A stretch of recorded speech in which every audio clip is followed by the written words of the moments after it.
everyone. Thank you so much for being here. Welcome to another Gems from the Wisdom Traditions. This week, we are diving in the topic of self-study and meditation from our 2024 Almanac with the theme Irreversibility, Eyes to the Start. And I'm going to start by reading the back of the Almanac. As long as it's forward, God, send me anywhere, only go with me. Lay any burden on me, only sustain me, and sever any tie in my heart except the tie that binds my heart to yours.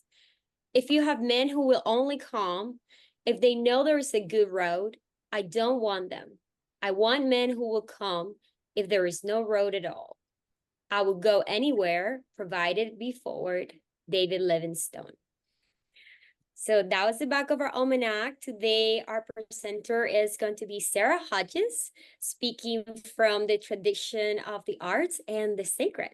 Sarah, if you want to talk a little bit about yourself before you start your presentation. Sure. Thank you, Renée, for the opening. I'm just going to change my screen view here. Do that.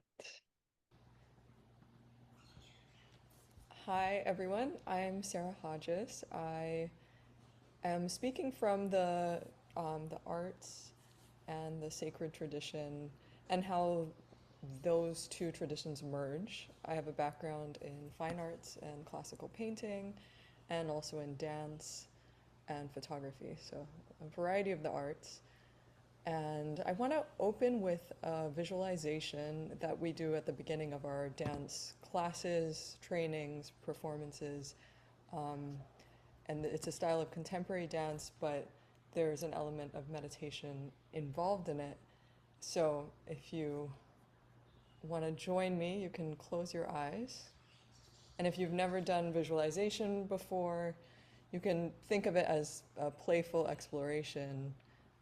Just in your imagination. So find a comfortable space, a comfortable laying down position, seated position, however you are, maybe you're standing, and just come into your body. Feel the awareness of the weight of your body, of the weight of your hands resting wherever they're resting, of your spine, your head resting on the top of your spine.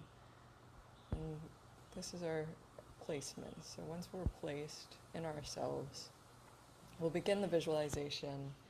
And so a part of your awareness, as if your mind's eye, come now and rise just a little bit above your head or a little bit above your body and see your body from this vantage point. So you're looking down and notice how your arms are folded, the positioning of your legs, maybe the texture on your clothing, how it's wrinkled. Have a look around. Maybe the positioning of your seat. And then we'll go to the ceiling of your room. And take your awareness to the ceiling, looking down again on this body. And you can see the top of your head. How is your hair falling? And what's around you? Observe this vantage point as you're sitting in the space. And then we'll rise up again and come out of the building with your awareness, shoot straight out of the ceiling to above the structure wherever you are. And observe what that looks like.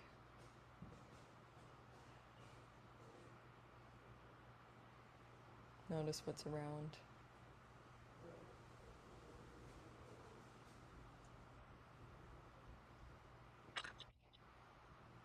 And see that body sitting, even seeing through the roof down to the body.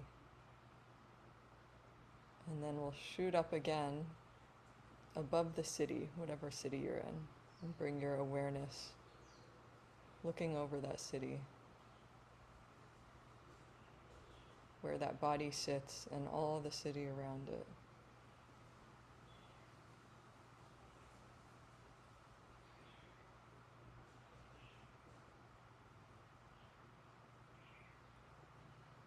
And then we'll shoot up once more We'll go right above the city, above the planet now.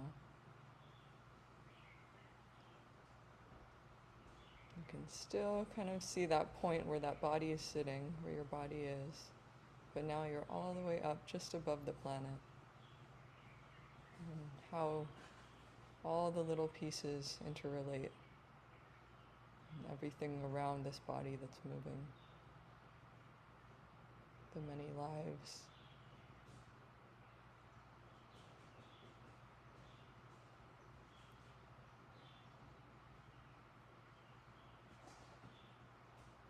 And then we'll shoot out again into the solar system, out into the galaxy beyond the solar system.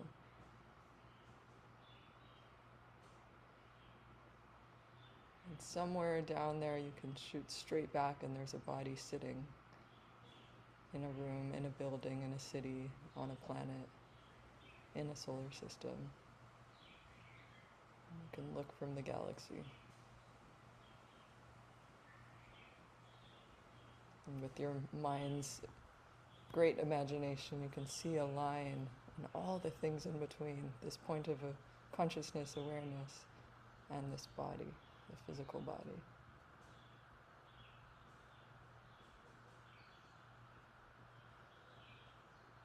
And then we'll travel that line gently, gracefully, quickly back into the body. And when you're ready, kind of be in the physical space where you are and return when you're ready.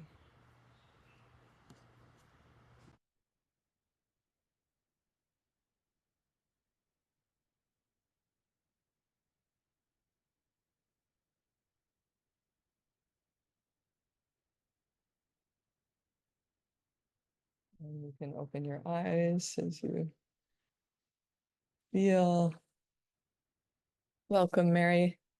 I see you just popped on. We just did a visualization that we do before dance, and it's a visualization of awareness and referencing the body in relation to much, much more. So, and I would love to hear you share right after. I'll share a little more, and then I'd love to hear your experience. So this is something that we do in dance, and I think of art as one of the many gateways into self-study, into meditation, and I think the two go together. We can have a path of self-study, but I think we need some route to get there, whether it's meditation, whether it's a structure of religion, whether it's a structure of something something that takes us beyond our really tightly identified self and the tethering that happens to all the little stories of our individual identity. I think from this higher point, whatever the route is to get to this higher point, we get to have this incredible opportunity of self-study. And so for me, it was through the arts, originally getting into classical painting. It was something that required so much dedication, so much focus, a lot of quiet time in a room to just experience and one part experiencing the study of art, the study of technique, but there was somebody doing this, and there was from something that creation had to happen. And that's what catapulted me into at least the beginnings of a pursuit of meditation and of what is the self in relation to all.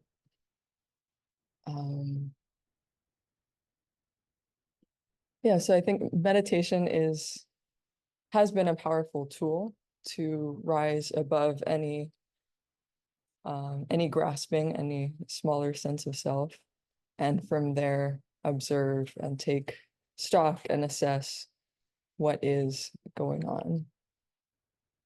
And so this is just a very brief opening, and I would love to open it up to all of you, and with the question of what is your experience of self-study and meditation? And I'd love to hear about your experience with the visualization also.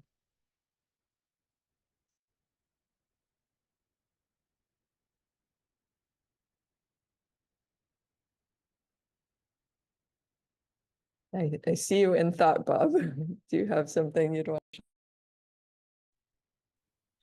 Well, I've been thinking about recently how sensation sort of defines our immediate experience. In Zen, we, in a sense, limit our visual, but we open up our auditory, hearing the birds and the wind and things of this sort.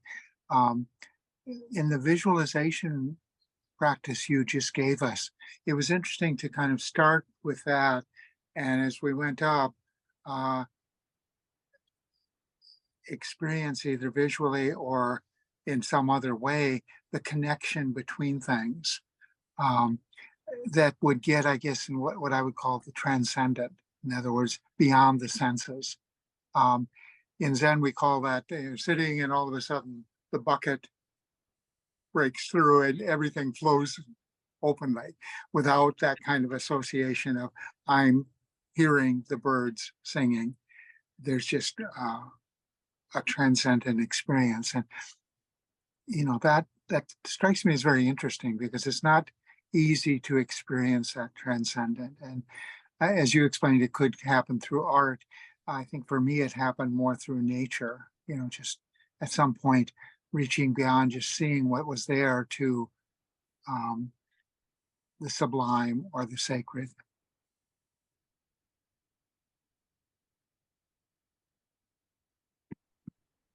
Thank you, Bob. Carolyn, for you have something? I think one of the first steps is to not assume that either meditation or self-study is a way of focusing on the negative. Oh, what I did wrong, what I said wrong, um, what I, duty or commitment I failed to do. I think it's very important to, approach it, well, the way you have, with um, a positive, it's a positive exploration. It's not just a way of um, exercising criticism. Yeah, I think there's a different self-study in this meaning that we're talking about, and self-assessment and self kind of chastising or rating yourself in comparison to this and that. That's a very different pursuit. And we are encouraged, or there's different stimuli out there that does seem to encourage us to rate ourselves amongst all these other things that one should be, but that all seems so beside the point of what it really means to form this relationship with a kind of a higher self, or to look from a higher self, even to open space for that. So yeah, I agree. And it's possible to get stuck in that, oh, I'm sitting with myself and I think of all the things I haven't done right or have to fix. But there is something beyond all that, beyond that conversation.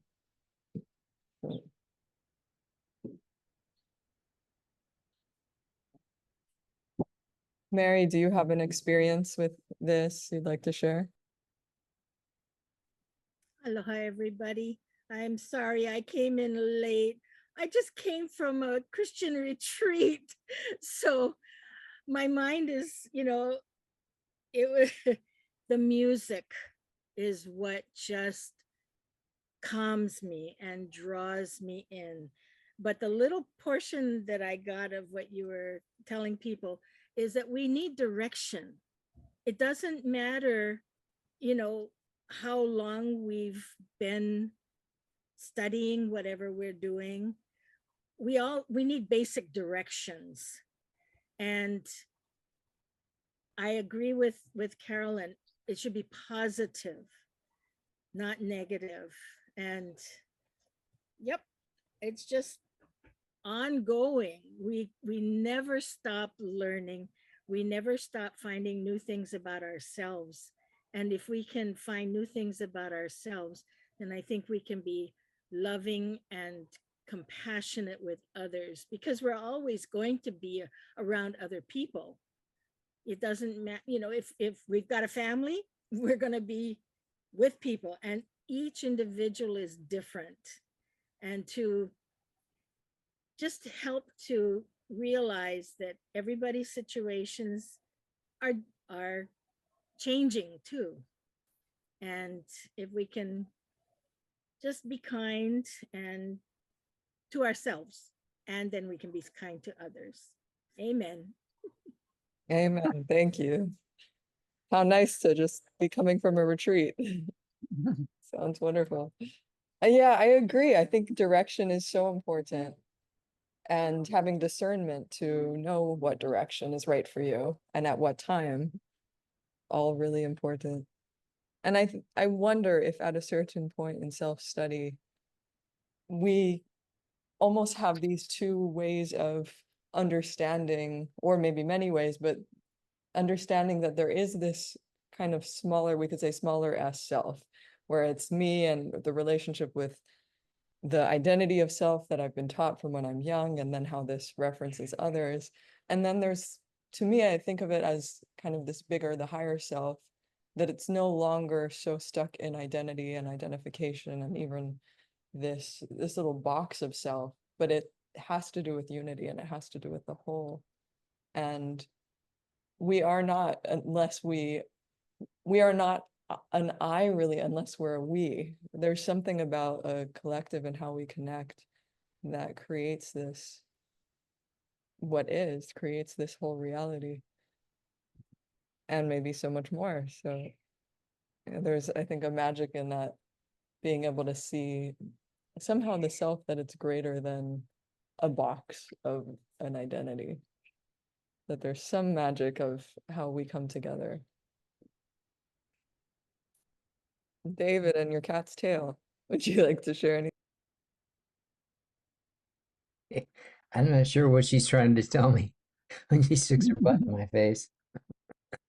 I was thinking one of my teachers talks about the 7 stages of psychospiritual development, beginning with self-observation, moving into self-acceptance, just observing what is and accepting that it's so for now. Then the 3rd stage, I think, is where self-study begins, and that's what he calls self-understanding. And when we can quiet and listen to the natural flow of the mind, I mean, later on, we might want to add a positive spin to it, but we have to first understand what that already happening flow is going on in there, which is, I think, in a way, in large way, biologically determined, right? We're here to protect biologically have to keep going. So we have a natural protective circuitry, which kind of looks for what's bad, looks for what's and maybe looking for what's wrong is ultimately what leads us to that next stage of self-discipline, when we start to make conscious changes around our behavior, and stemming from how we think. So taking control of the mind so that we can start to replace bad habits with good habits, bad thoughts with good thoughts, and so on. That's what came up for me when you talked about self-study, is that transition from the understanding that comes from just being quiet and listening to what's already in there, which is, mom, dad, uncles, our culture, the media, the election speeches. Yeah. Thank you. I love that meditation, by the way. I had a thought around that is, if the truth is that we are just a part of it all, that all is one, when we take that further and further perspective, we start to see ourselves in relationship to the larger and larger picture. And until we're, out imagining what the shape of the universe might be, and we're some speck of dust in the midst of that, but we are a part of that. That's kind of where I went with that. It's a liberating sensation. And that it's all happening right now, right in this moment, that whole spans and far beyond. Yeah. maybe multidimensional. That's great. There's another aspect of that in Zen. There's a story where who is it? Who is it that comes forth? And the disciple says, I don't know. And the master says, not knowing, how intimate.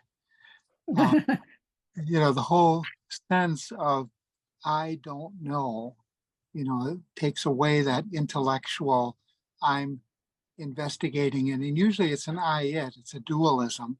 But if we can experience or feel something more, and it might be empathy, it might be whatever it is very intimate. And I think intimate is a interesting direction because it goes to the self, but intimate is also intimacy with all beings and connection with all beings. So it really contains sort of both sides.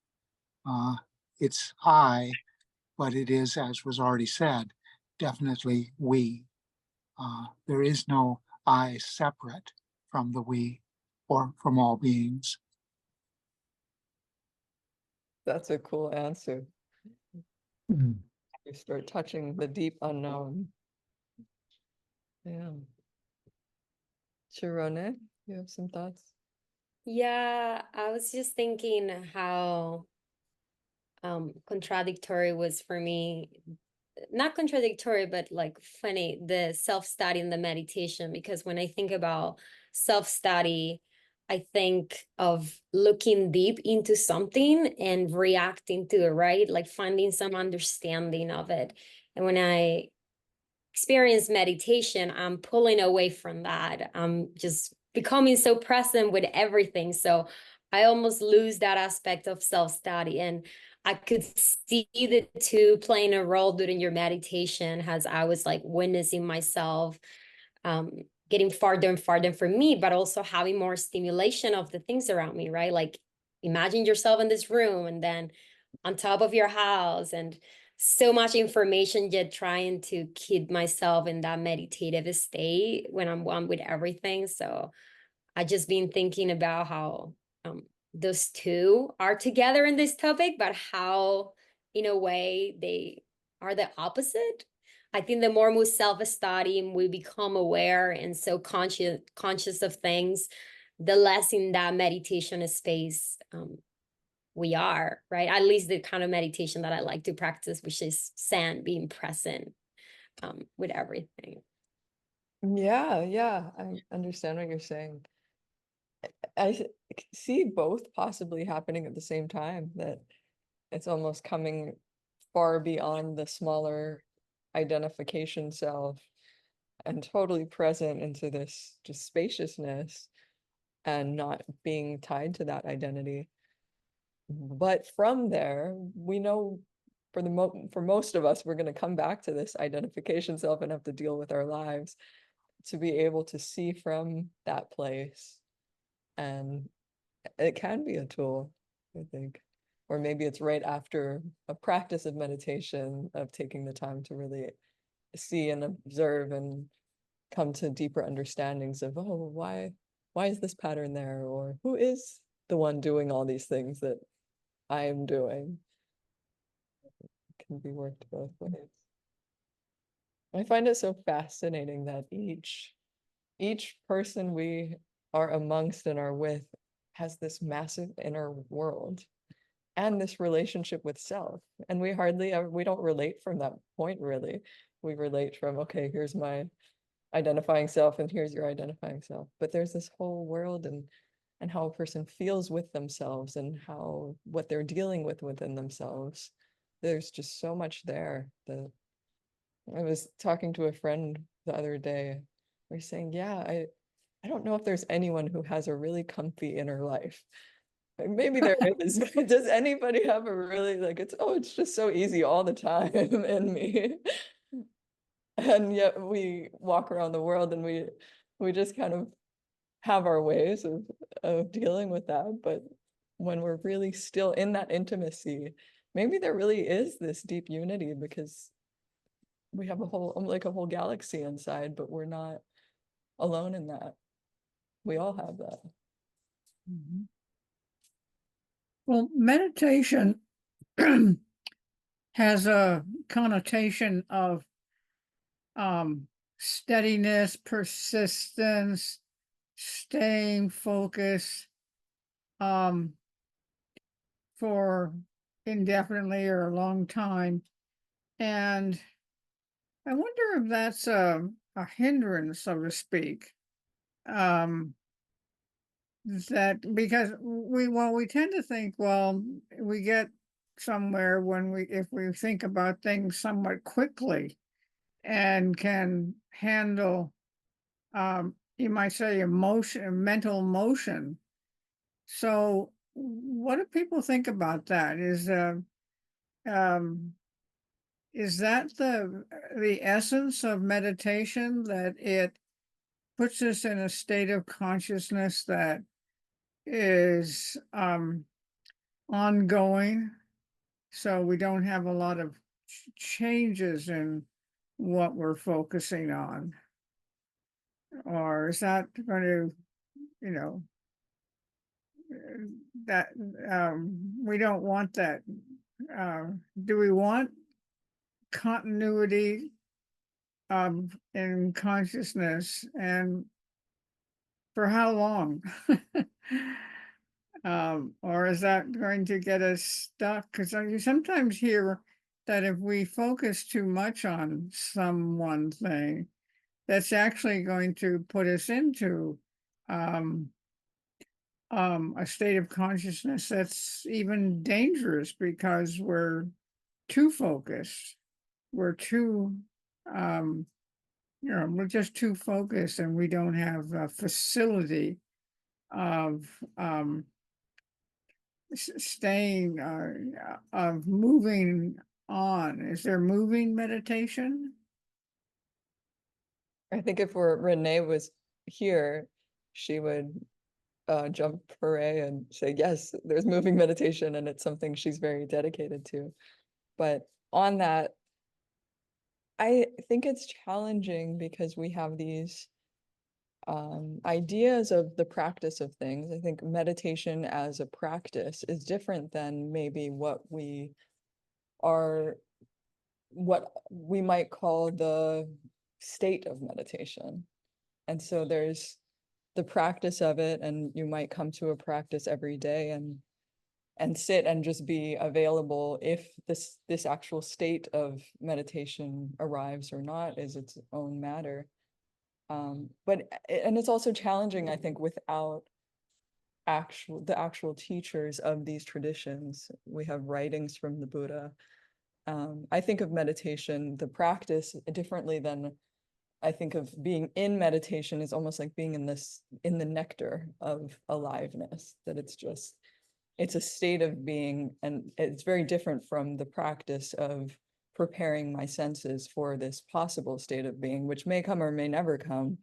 And it's often taught, maybe in Zen Buddhism, I'm not sure, but in many traditions, it's taught that even to really observe if there is an attachment to trying to attain some state, that really who is trying to attain this, and that is also another of the obstacles and another of the little bumps in the road to overcome, or just not overcome in the sense that we overcome like by pushing through, but to observe the self and uncover what is the attachment to this, what is the patternings, the obstacle.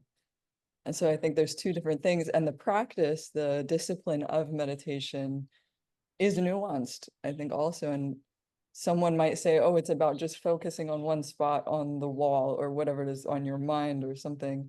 And that might send you in eternal circles around your mind and feel it's totally exhausting and ultimately maybe not really get anywhere. So also the teachings are important, and I think they're a little harder to access because we have a lot of noise of, oh, it's this, it's that, it's this, and what is the true purified teaching, which is only a path. It doesn't mean we're going to get there if we walk that path, but it's a more clear path that's offered. Bob, yeah, I'd love to hear. Yeah, I think meditation can be really kind of tricky because the words can get in the way. You can say, oh, I'm focusing, I'm concentrating. But my experience is the word I'm opening is much more descriptive of what's happening. In other words, thoughts come, you let them go, you just drop them, you don't focus on them, you don't continue the story. If you're saying, oh, that thing that happened at work, I was really right and that person was wrong, you can continue that dialogue, or you can just kind of let it go. And you may still have a feeling connected to it, and you can begin to let that go. And you're sort of letting go and opening at the same time. And that, I think, is a little bit like dancing. I mean, it is movement, but it's not movement in some kind of sense of I'm trying to be beautiful or I'm trying to do 3 leaps across the floor. It's not that kind of directional thing, and it's not good or bad. I'm moving poorly or well. It's just there. And I think that's kind of what you were explaining as well, that, yeah, what does it mean to just be? And sometimes that, I think, really is our dualistic intellectual side can get definitely in the way. Who is counting, who is meditating, who is trying to become aware. All of those, can fall away, and we can open up to just the thrush calling. Bob, you just made me think how you said for you is being open, but for me, meditation is a space. And that's why it could be moving meditation or it could be seating meditation, right? It's just a space where you hold something, right? Could be your thoughts, could be your emotions. So you just put that in my mind. So how by saying you're open, I'm like, yeah, I'm open, but aware. It's just a sense of a space. Like I think when I sit in meditation, I'm just creating a space for anything and everything. I think that's true, because what I meant by opening is sort of the opposite of closing, of just thinking of me sitting here, somehow losing that sense of myself as a limiting factor, but opening to more the heart mind feeling. And if there are other people feeling, you sort of feel indirectly that energy of the group meditating and that sort of thing. So it's not so much an opening to something as just an opening as opposed to a closing, because I think the opposite of meditating is just being really closed into your own world and your own thinking and your own feelings. And, on the worst level, that would be depression or hatred or confusion on a level that doesn't allow you to really experience an openness. I mean, when David was talking about the political talk, well, that's it. The political talk is so much me reacting to it that there's no love, there's no compassion, there's no understanding.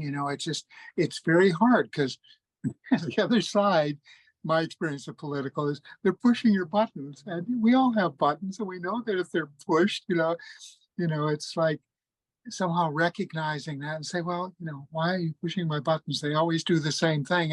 And I can realize that really I don't have to react that way. But the political stuff is hard. I must say, with couple days out, it's getting more and more. And, it is hard to react to it meditatively or openly or compassionately, to say, well, that's another person thinking in a way that's different from me, but how is it still connected to us? I mean, that's meditation, if you can step back and sort of experience it in that way, which I must admit I'm struggling to do.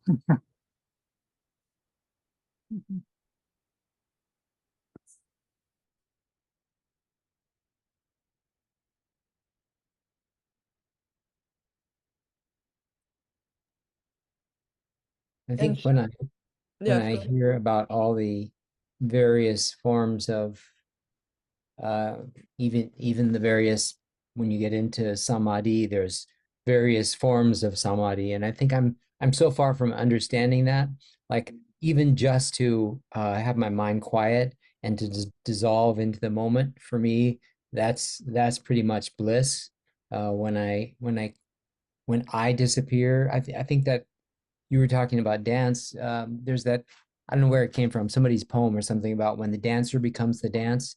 I think it's that idea that the little you, the small s, disappears into the experience that's happening, that you're a part of, but not apart from. Wonderful moments. And that line that you said, the dancer becomes the dance, that is from the same poet that the Still and Moving Center. I mean, elsewhere, T.S. Eliot does talk about the dancer becoming the dance. And oddly enough, Friedrich Nietzsche also talked that same way. The dancer becomes the dance, and there is no dance except the dance. That kind of language of, I think, as you say, the small self stepping away.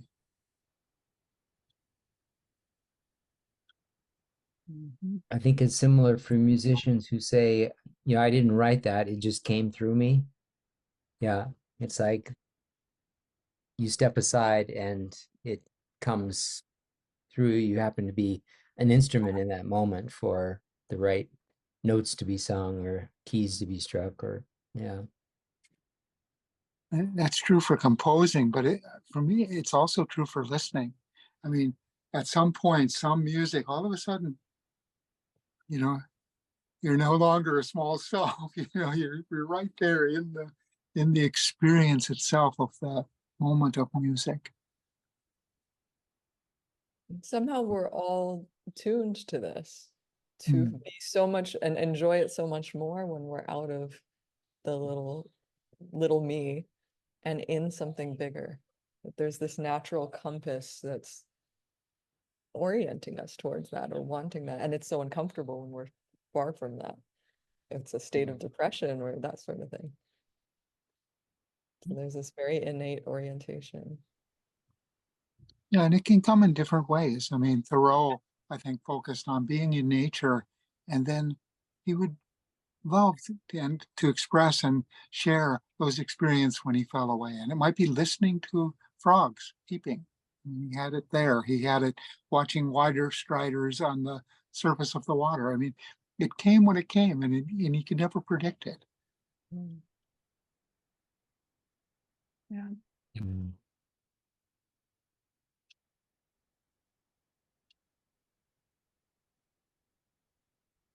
I was looking through my notes and I discovered a little story that, Bob, you could probably tell much better than I. I'm sure you know it, about the monks that were paddling the river furiously all night long, and when the light came around, they discovered they had made no progress because they had forgot to untie the boat.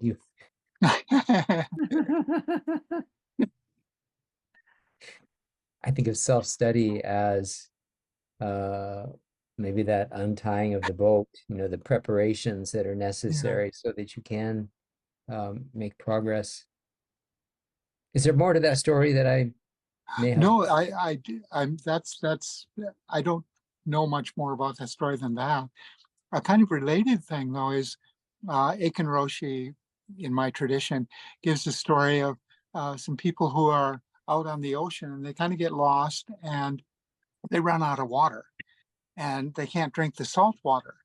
So they're going on, and at one point they see another boat and they signal desperately to them and said, "We need water, water." And they come back and say, "Let down your buckets."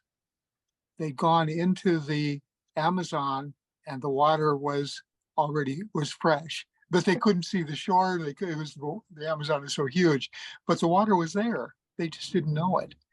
And there's a piece of meditation in there somewhere. Knowing where you really are and what's there. Yeah.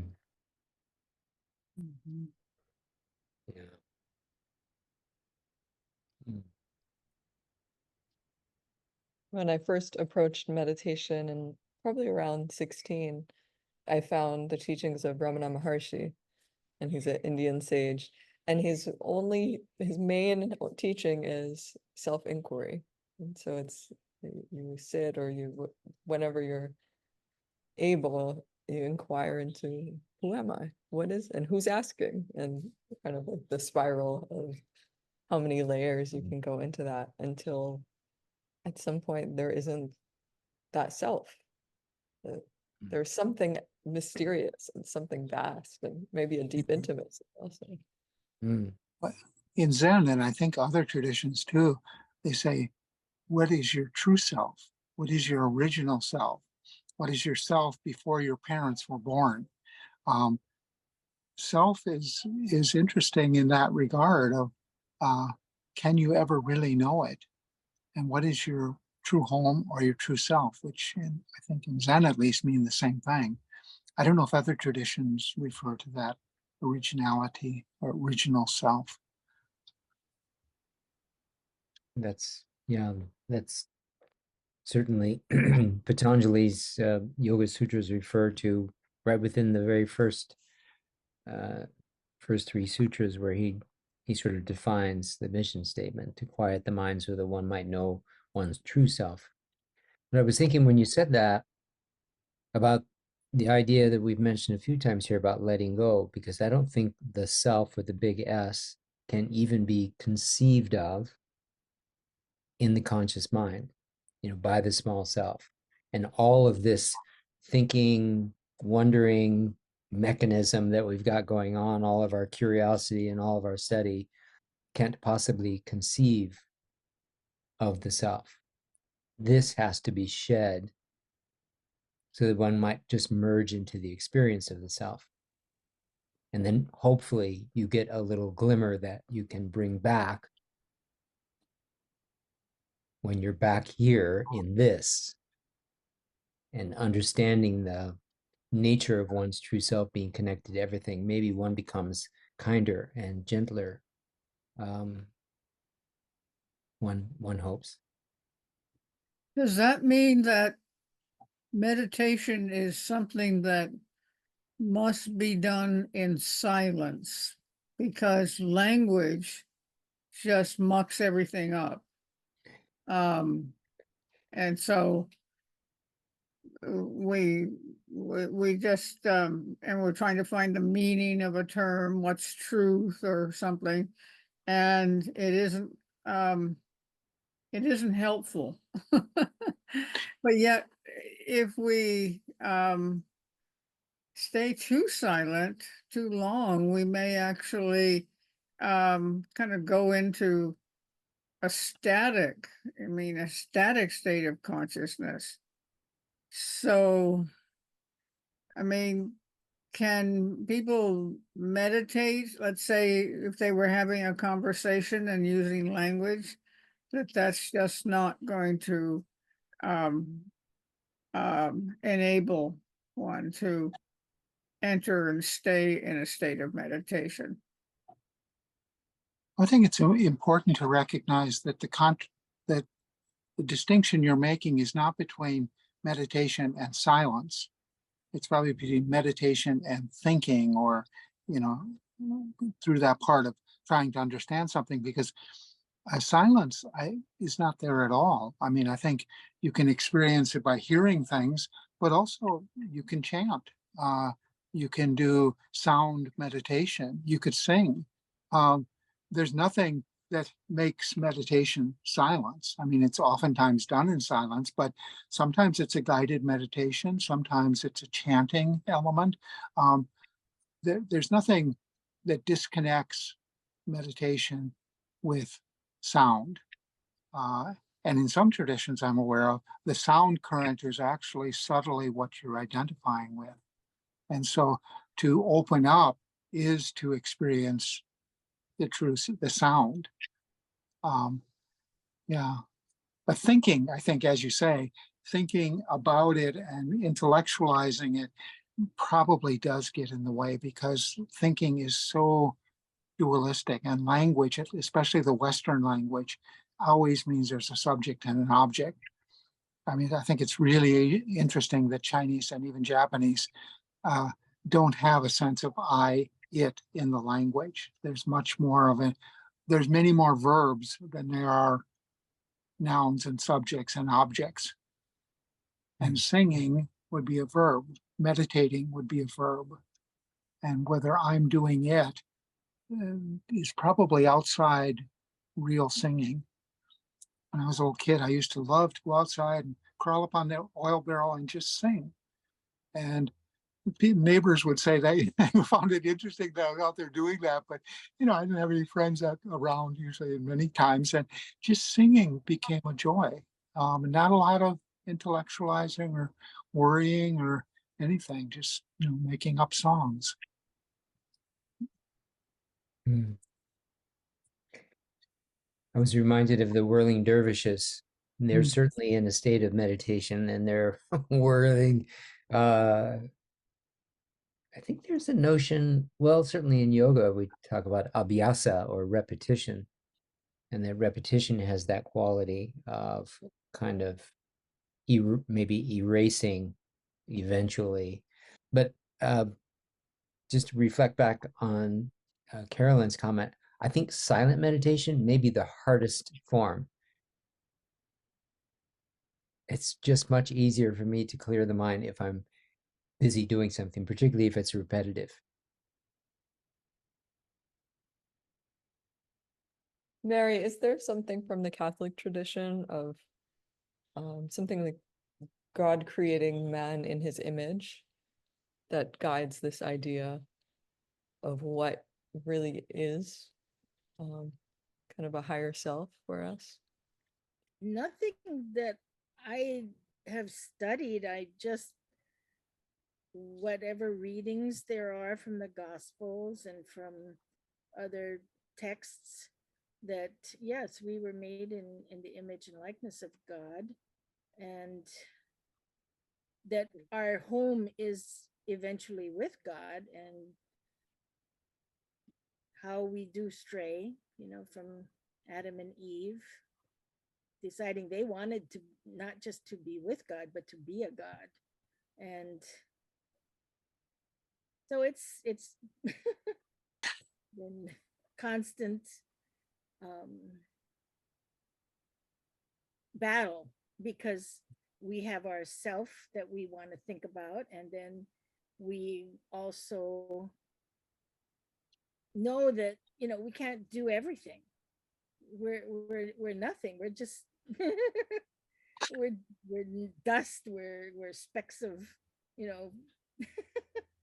and it's finding peace. If peace is surrendering to God's will, then that's better than trying to fight everything you don't agree with. The older I get, the more I don't want to fight. And yeah, just thinking about, just listening to the different thoughts on meditation. I mean, prayer is not necessarily meditation, because prayer can be asking for something. It can be I think a lot of times prayer is, we're asking for something and we're not listening.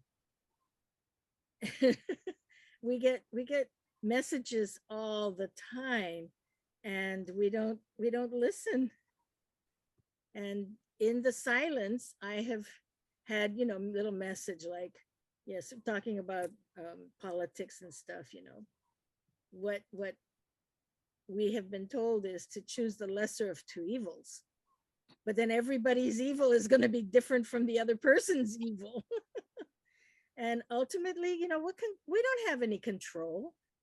And I'm happy to just surrender, because I'll just try to keep my little circle of family and extended friends, in peace.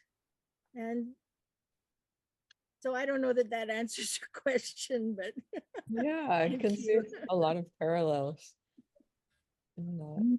When I think it's really, if you look at Christianity, why is man the crown of creation? essentially we are higher than the angels because exactly as Mary was talking about, there's this element of prayer to God. The angels praise God, but they're right there on the spiritual level. They're pure spirit. And so to some extent, they can't experience the self that struggles and experiences so many different aspects as Mary was talking about. Uh, that's what makes humankind the crown of creation and the envy of angels in some way, because they have nothing to do and nothing to be and nothing to change. We're in the world of change and struggle. We wrestle with our angels, our better nature and our worse nature.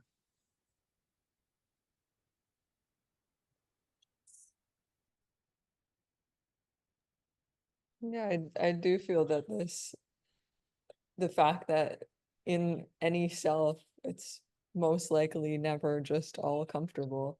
And maybe on a Catholic and Christian standpoint, that we do sin in those kind of meanings, that we do astray, we do fall off our path, that's actually a necessary part of the process because we're here for some greater learning and to be kind of polishing the rough sides, and maybe that's also why to have awareness, which could mean self-study, is just to have awareness of what we're doing.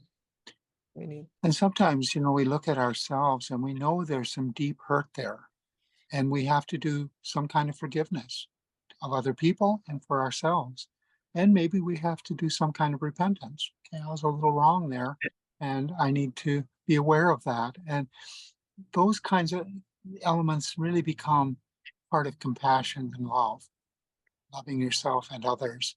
And that's a constant thing too. You never are completely all loving. Even saints, Saint Teresa was so wonderful about saying, God never gives you more than you can handle. And then she said, but I wish he wouldn't trust me so much.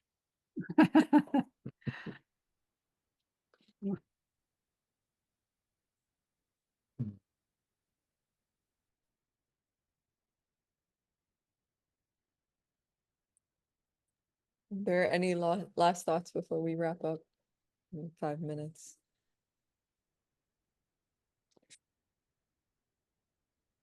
Mm.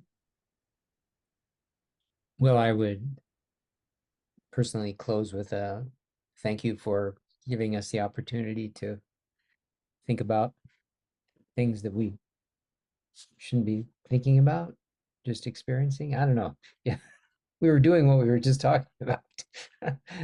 But thank you so much for opening the conversation up and giving us a place to branch off from.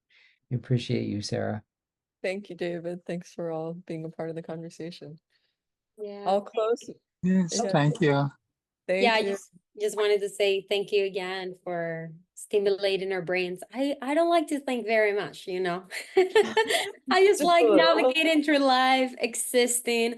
I think when I was very young, I mean younger than this, I thought a lot. I studied philosophy for a little bit, and then I got to the point where I was like, I just want to go through life, running into this thing without giving it too much thought because it could be a lot, but thank you so much for sharing and putting new ideas and doing such a beautiful presentation. Mhm. Thank you. My pleasure. I'll close with this quote that we had sent in the email by the poet Robert Bly. What we need is that interior tenderness shall be elevated into seership. That we need in most is only yearning or blind love shall see clearly its way and hope. To this end, we have to observe more intently the nature of the interior life. We find indeed that it is not a solitude at all, but dense with multitudinous being. Instead of being alone, we are in the thronged highways of existence. For our guidance when entering here, many words of warning have been uttered, laws have been outlined, and beings full of wonder, terror, and beauty described. Yet there is a spirit in us deeper than our intellectual being, which I think of as the hero in man, who feels the nobility of its place in the midst of all this, and who would fain equal the greatness of perception with deeds as great. Thank you all. Thank you. Have a wonderful rest of your day. Okay. Thank you. Till next time. Aloha. Aloha, mahalo. Take care.